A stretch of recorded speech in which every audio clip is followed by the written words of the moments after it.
that point. And so he looks at the camera and he goes, you know, and he rolls his eyes around, he starts to speak several times, and he starts to point his finger, and finally, after 19 seconds, he says, cut, cut, cut, cut, I need time to think. Okay? By the way, it didn't help him any. But notice, if evolution were true, if evolution were really built up, one little change at a time by cosmic rays damaging DNA, and you ask an evolutionist, you know, give me an example of a mutation that makes things better, that adds information, what would an evolutionist say? Oh, my favorite example is this one. Here's another example, or two or three. One of the best examples in birds is this. A really nice example in farm animals is this. Bacteria have lots of these. You know, just go on and on and on. He'd be glad you asked the question. But now what? They've got ACLU lawyers guarding the science class so that nobody is allowed to ask that embarrassing question. Now, they didn't get there at all these classes in time. One of my students in a doctoral class in evolutionary genetics raised his hand, asked the same question. Would you give us some examples of a good mutation? 1 Peter 3:15. Yeah, I like that. I guess that's the basic chapter verse for the meeting this evening. Be ready always to give a reason to anyone who asks, a reason for the hope within you, in gentleness and meekness. And so Jeff didn't, start writing the teacher, oh, you're dumb and stupid, that's not true, Just ask a question, politely, persistently, would you give us some examples of good mutation? Long pause. Finally, the prof said, well, he says, I can't think of any right now, but there must be hundreds of them. He didn't come back to class the next day with hundreds.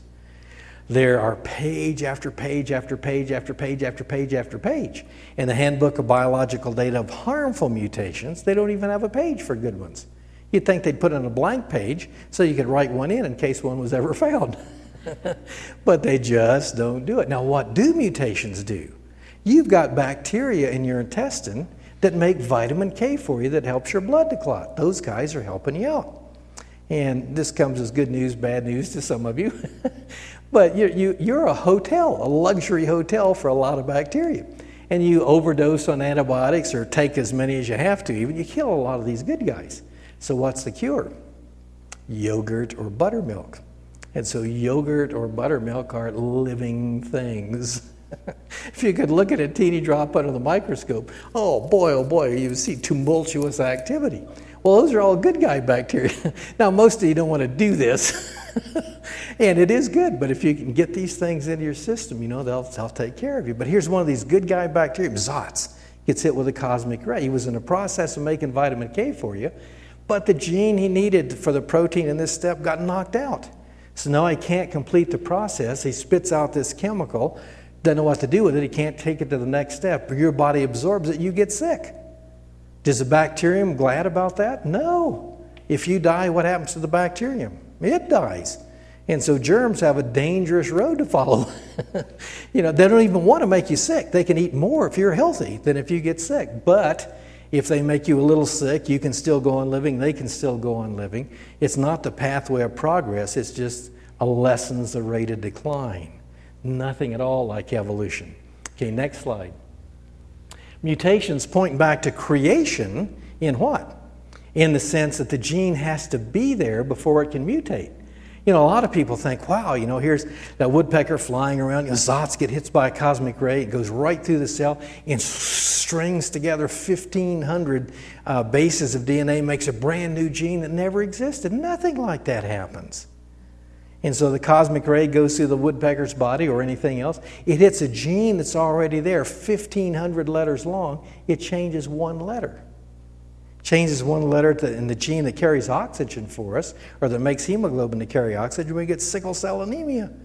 And so there's just one little letter change can ruin your life. And nothing at all, like evolution. It points back to creation in the sense the gene has to be there first before it can change, and it points back to corruption in the sense that the gene is harmed by these changes, not helped. We get disease organisms, and birth defects. Next slide. Mutations, yes. Evolution, no. Genes, brand new genes. This is the example that we've never had before. Next slide. Next slide, same point. What about natural selection? And so this is what made Charles Darwin famous. And sometimes, by the way, I do that with my students. I'll tell them after I've given them some stuff on this, I'll say, tomorrow we're going to have an evolutionist come to class. And he's going to try to convince you that evolution is true, and I want you to rip him to shreds with all this evidence that I've given you. Well, next day, much to the students' disappointment, it's me again.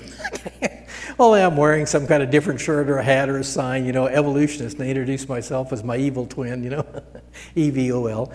And so start talking about evolution, like crazy. And the students start raising their hand, and boy, I duck and dodge and twist and contort, and it really gets them kind of furious, but it makes them think. Because it's not easy to win an